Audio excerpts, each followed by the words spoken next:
we're going to do whatever it takes to get this kicked up and get the patient secured, right? We're not going to kneel down. We're not going to reach the right person in the head, and saying, okay, we're not going to do that. So part of that and part of what today is realizing that you have to be interoperable. You got to just communication is the key, right? Somebody's going to be in charge on this litter, and we need to communicate so everybody's on the same page. Does that make sense? If something's wrong with you physically right now and you can't pick up the gurneys or you're struggling with something, yes, we got everything. So please also interject if you have something or a different way of doing something and we'll look at it. But just again, even throughout today, in a minute I'm going to talk to you about start triage, right? That's VA's component for triage, right? And most of the feds at this point in time. But CDC uses that he alluded to the our CMRPs for the 4 ends are 52 or 50.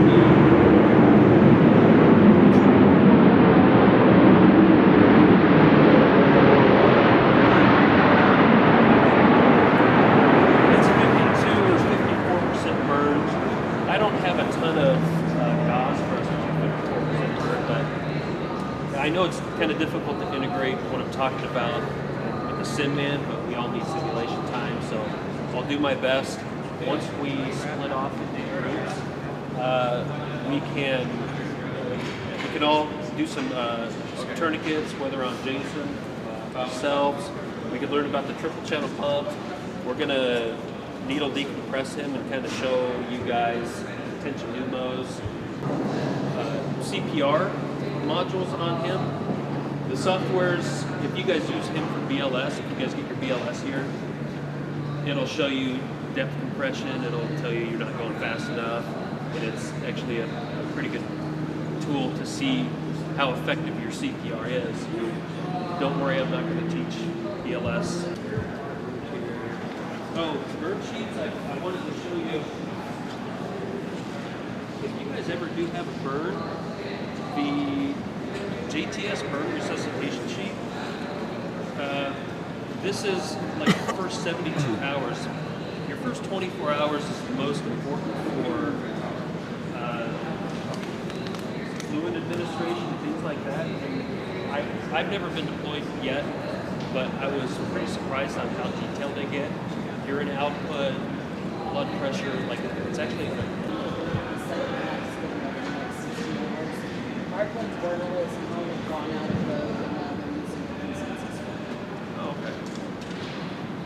I learn something new every day. It's been a while since I did Parkland. So if you guys want, I know you guys just did a presentation with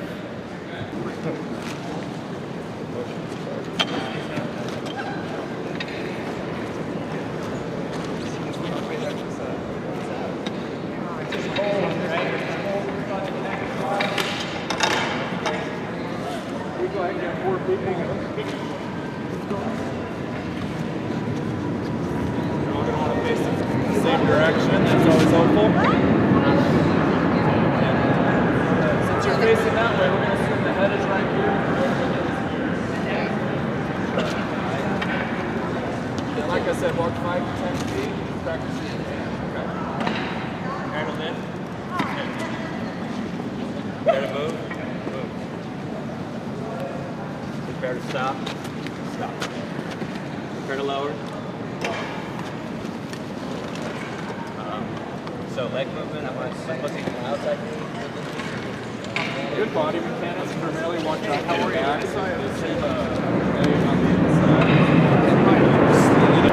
Makes sense, because you're probably going to have more strength to push up. Inner leg. Prepare to move, move. Prepare to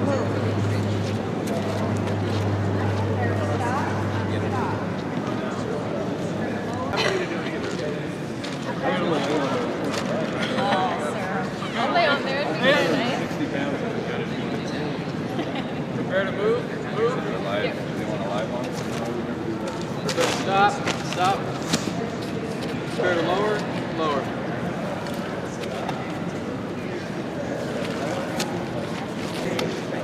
You want me to lay on the floor? You ready? Yeah, so prepare to lift.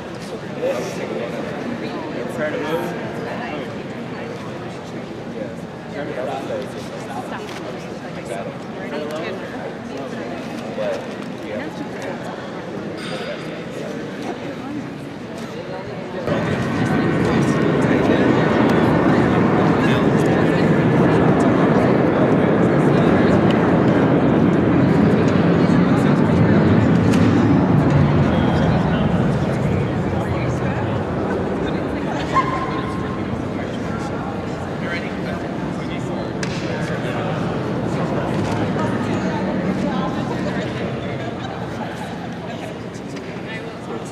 Okay,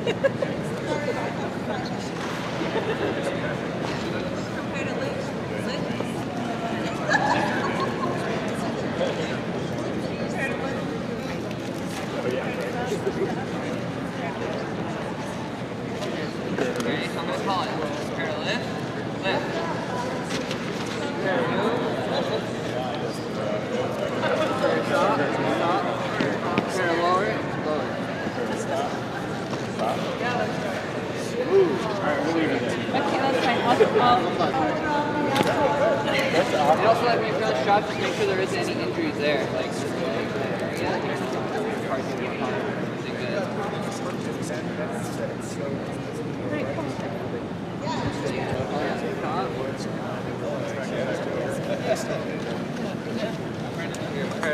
Prepare to lift. Lift. Prepare to move. So you prepare to carry. To intercostal space. So our normal chest tube placement is 5th to 7th intercostal space, right? So if we are going to put a chest tube in on a pregnant patient, we're going to move it up to 3rd. Because what happens is that uterus expands, it pushes up on our right. Oh, okay. So Right. I missed that part, right? Yes, if they're pregnant. Sorry. So as that uterus expands, pushes up on the diaphragm, pushes up on the ribs, so everything shifts up. The other thing is you're going to see respiratory distress in that pregnant patient in the theater, not necessarily our own troops, but the potential to be treating civilians from wherever you're at. So when you're putting them on the leg and the arms, a lot of times They're going to be I don't think so. automatically legs tachycardic. blown up or something. Because their volume decreases because the space decreases, so they actually become tachypnic just naturally. So, and if you draw blood gases, what you'll see is a respiratory alkalosis. So they're going to have different blood gases than the normal blood gases. And when you read blood gases, they have the normals and the abnormals. But that kind of moves. Expert. There's a lot of people like screaming and yelling. So A lot of commotion because it slows the bleeding down, right? So they're already blood's coming out everywhere. So if you can put pressure on that femoral pulse right there in the groin area, it'll slow that bleeding down while you're putting the tourniquet on. So it's kind of twofold. Then you'll want to thread it like it's supposed to be. That way. But if you're under fire, put your knee on it, turn fire, put this thing on real fast, and then if you can, maybe apply another. Have any of you ever put a tourniquet on? Ever? You have? You ever put a tourniquet on? You have? Have it, if you want to, go to me. I'm happy you guys put on a tourniquet on if you want. Alright. Put me on a tourniquet. Right in there. So yeah, so you actually put your knee on the groin, you're on the wrong side. So you're going to put over on this side, so you put that knee not on my head. Skip that through. Not there. Fire. You actually have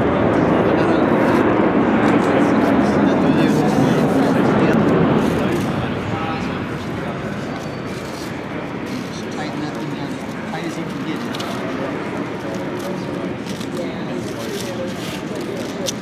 that way. Not coming, no matter how it's thrown around and everything. When you twist that, and then turn the bicycle.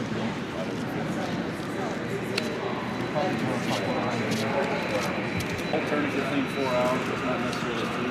And then this thing will put that over, and then you time it to when did I put that on?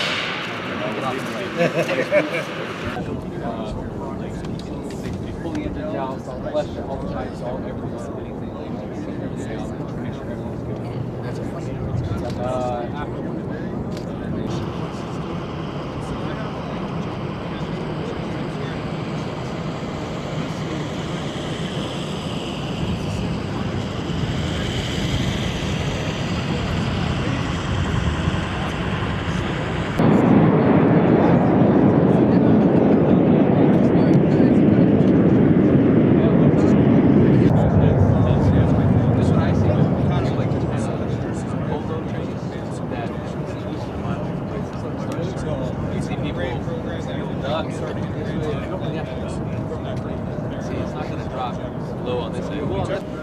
We go through critical care training, and then we go through some advanced crew training to learn how to operate as a crew member, being a medical personnel in the back of an aircraft. So, primarily, like I said, with this aircraft configuration, I'm comfortable taking 2 patients on the penetrator or rescue seat. You can use that, or we have a soak basket or a sked.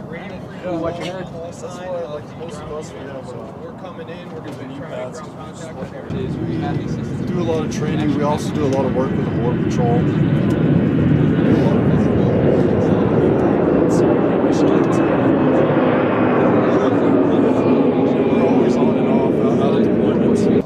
So more than likely, if they're not RSI sedated and intubated when we get there, I'll probably just do it as soon as I get there.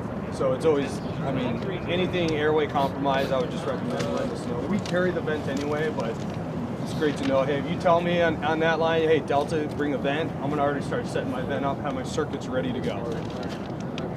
Line 5, no, hey, just because they're on a litter, do they really have to? You don't need a duct. Is there an opportunity that we can get that person that would ambulate with assistance to the helicopter to sit them down?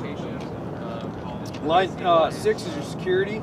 So no enemy troops, anything where we actually took contact, we're going to assume that they're G-gun. You know, usually we'll have a patchy gunship support or a hunter killer team. So line 7 is your method of marking. So we have line Alpha is those VS-17 panels, those big orange panels. Line Bravo is pyrotechnic. Under night vision, any pyrotechnics you use could look like muzzle flashes to us, so not the most recommended. Line Charlie, smoke, popping smoke. We don't want to know the color of the smoke until we make contact with you overhead. So don't say, hey, we're popping green smoke, because if enemies monitoring comms, they see you pop, they hear that, they're going to pop green smoke too. Line 9, let me back up, I apologize. Line 8 is patient nationality.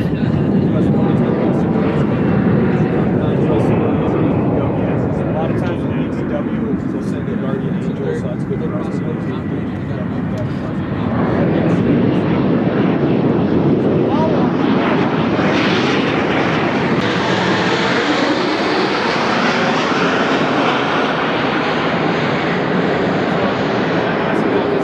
Super cold, very hot, super cold.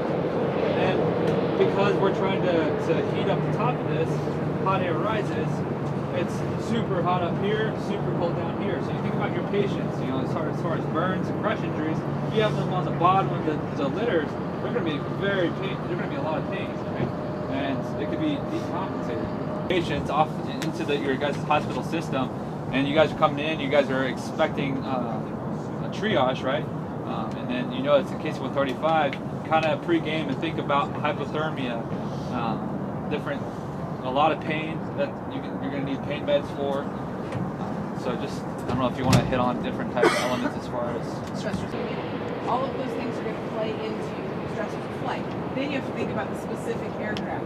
As Sergeant Sanderson was saying, so making sure that while we don't want any thought on the flight line, we want to make sure that they're packaged appropriately to be able to stay warm if we know that this is going to be our aircraft opportunity.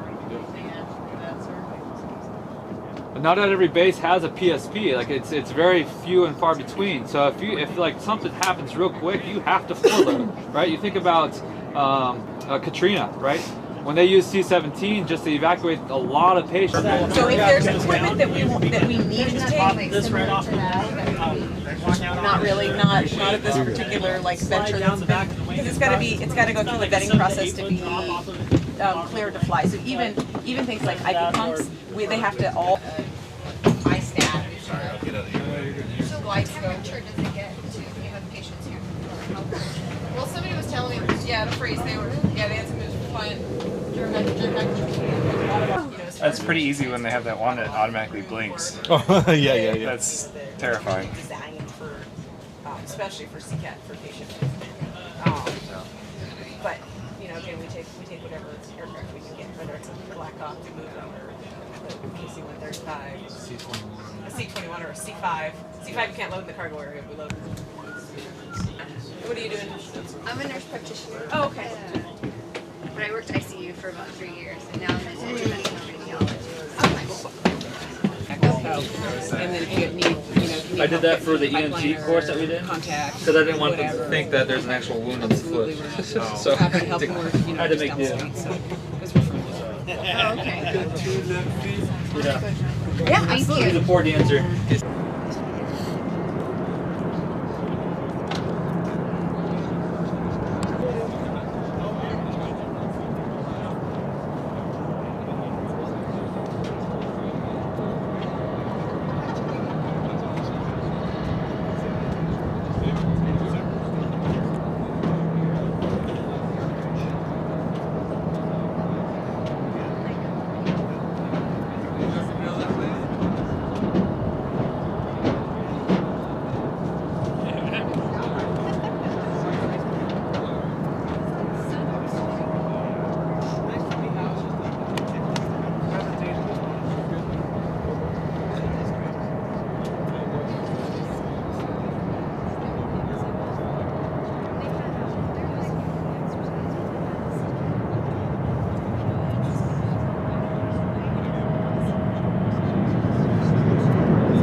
You'd be here ready on this side. You would help stabilize it.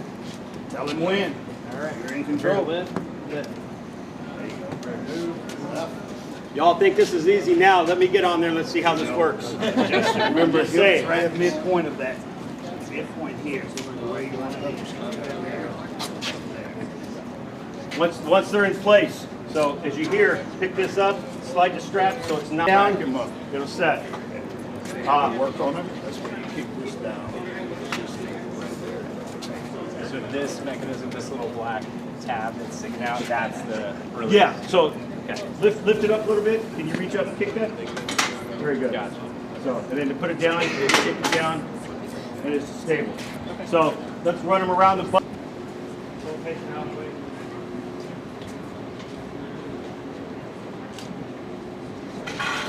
Make sure that kickstand goes down if you place it.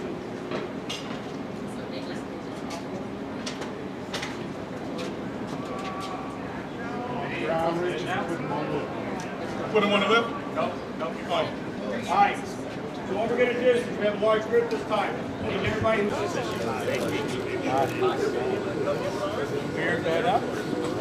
Lock the clamps. Now, there's going to be a second patient coming on. So one of you is going to remain on, or two of you can remain on, because what's going to happen is they're going to go beneath this patient. And what happens is as they come on, they're going to get over here, and they're going to hand off the front of the litter to the other person here to help get it in and strap it down. Okay? Because they're not going to be able to low crawl and get it all the way through. So they're going to get to this point, hand it off, you're going to get it in here, and then we're going to do the same thing, the straps, and then we'll lock them in. Okay? Any questions? Don't say that you got it, because I used to do that a lot. Yeah, I got it. And then somebody get a hand like this. Oh, no, I don't know. Until it's actually happening, I might find out I don't know. Yeah, that's true too. I've done that a lot right too. Right now it sounds good, but like it might happen, be like, holy mackerel. It's fairly simple. I know you always heard this. If I can do it, it's really easy. Okay, you guys ready? Yes. All right. Don't worry, I got you. You're going to come in, and you're going to hand off the front of your litter to the other litter carrier that's going to remain on the DUV. Okay. Because you're not going to be able to walk through here, down here, because that patient is going on the bottom. Oh, so you stack from the bottom to the top? Stop from the top to the bottom. Oh, okay. All right. Yeah. Oh, because they're going to go underneath. They're going right here. The first litter is going here in the middle, and this litter that you're bringing on is going on the bottom. So when you come in, you're going to get right about here, and we're going to hand off to the other litter carrier who's going to be standing here to secure it into this lock. Perfect. And then we'll secure it here, and then we'll secure it on the back. Okay? All right. For triage purposes, your more critical patients are in the middle, your less critical on the top, or the bottom. Prepare to lift. Lift. We've got our support here. Prepare to move. Move. You two come off support right here. Move slow. I ain't in the rush. Come forward a little bit. Okay. Now you want to. Now you said it's Right. Now you want to come back a little. You want to come back a little bit. Got it. All right. You secure it. Okay. Get that in there. Don't worry about that. Okay. All right. Her weight's supported now, so you don't have to worry about anything like, oh my God, we gotta get this locked in. Once they're on that back rung, that weight is supported a lot. So when she turned around, you didn't feel any any weight, did you? No. So that's all. That's why I wanted to show this person in the back. Now let's lock him. So how you lock it? You bring this down. You come to the second lip.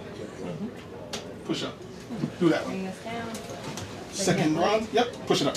Same thing on that side.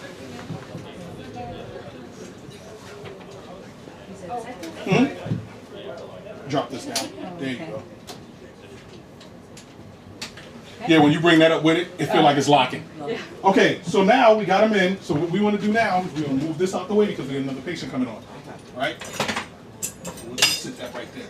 So now, one of you is going to stay, and one of you is going to exit that way. So anytime you come in a DUV and there's multiple patients coming in, it's a one-way transition. Up this way, out that way. So who's staying? Because you're going to help with the other litter coming on. So I'm gonna get off. Okay, so I need one of you to stay to help with the other litter. Because when they bring the other litter in, he's going to come in, you're going to be here, he's going to hand it off to you, and you're going to get it in that rack. Okay. Now, All right. are there commands for that handoff that have to Yes, go off? when they come in, the person bringing the litter in is going to prepare the hand up. Exactly. Okay, I got it. Exactly. Just out of Yep. just wondering. We don't want these.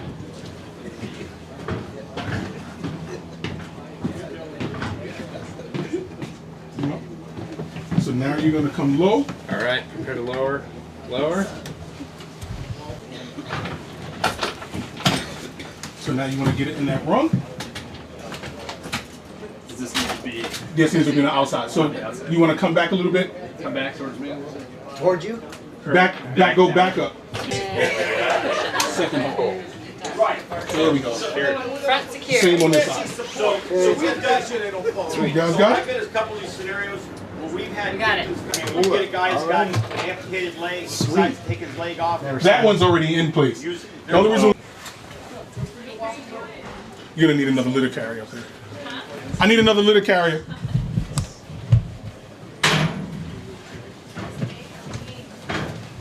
Were you yanked up before? No.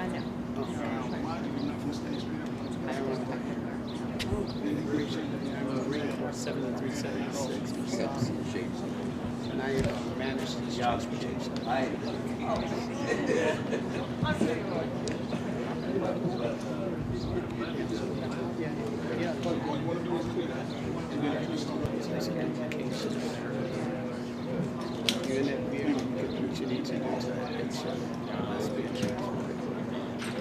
This way.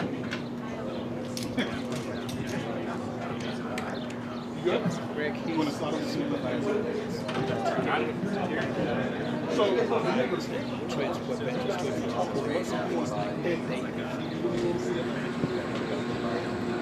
Oh yeah, this is completely awkward. It's like a right there. Like, no, I can't get the bottom like that.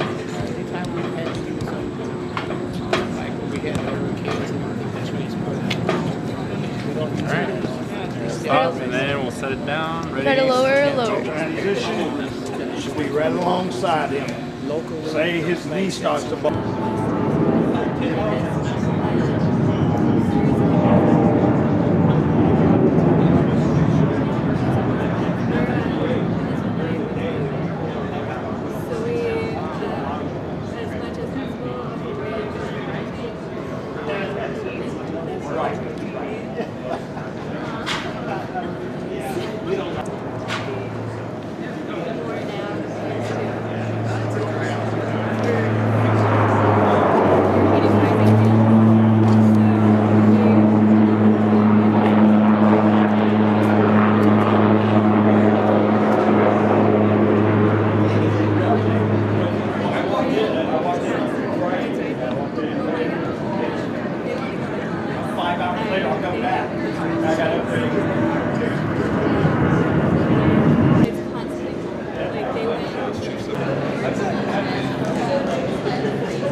Okay, sure. Hey, Sam, Right, perfect.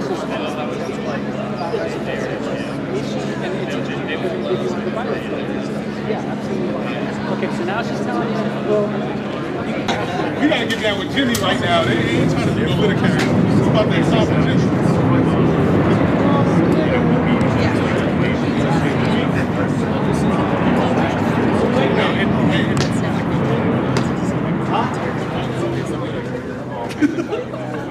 And how you do it? I need a 2 litter carrier with me. Who's gonna be carrying the litter? Who's coming up the ramp? Two is coming up the ramp with me. You're gonna get the carrier. Run it over the center on the ground, right? And move the carrier. So,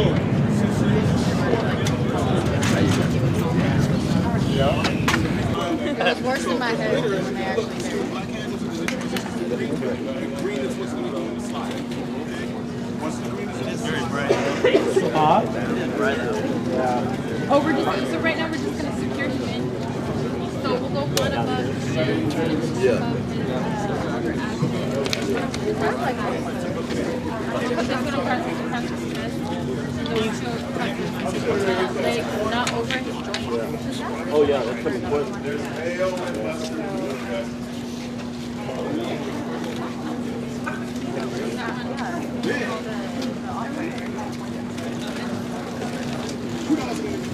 You're in charge. You're in the front. So you're in the front. So when you lift,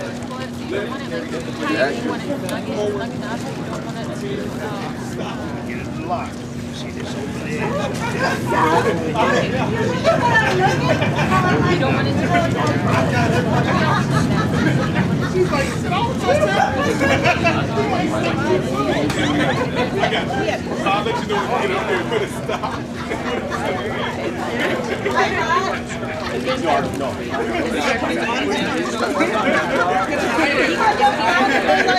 It's all right.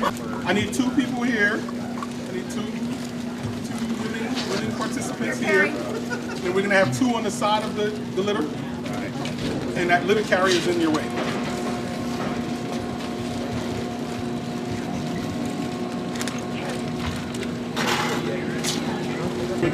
Helping them lift to make sure that patient doesn't stand up. All right, I'm going to stop you for a minute. So on the first carry like this, To left. Left. rotate. Yep. No. You stay where you are. You take the weight. You turn around one hand. Never take the hand off. Then you got the weight. You got it. Go ahead. There you go. See how that works? Excellent. Thank you. Carry on. Whoa. Back up slow. Back up slow.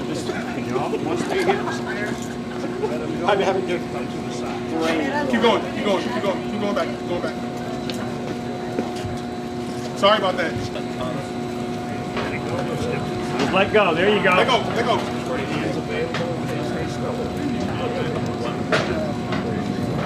Now once they're off, stay there. See what's going on also.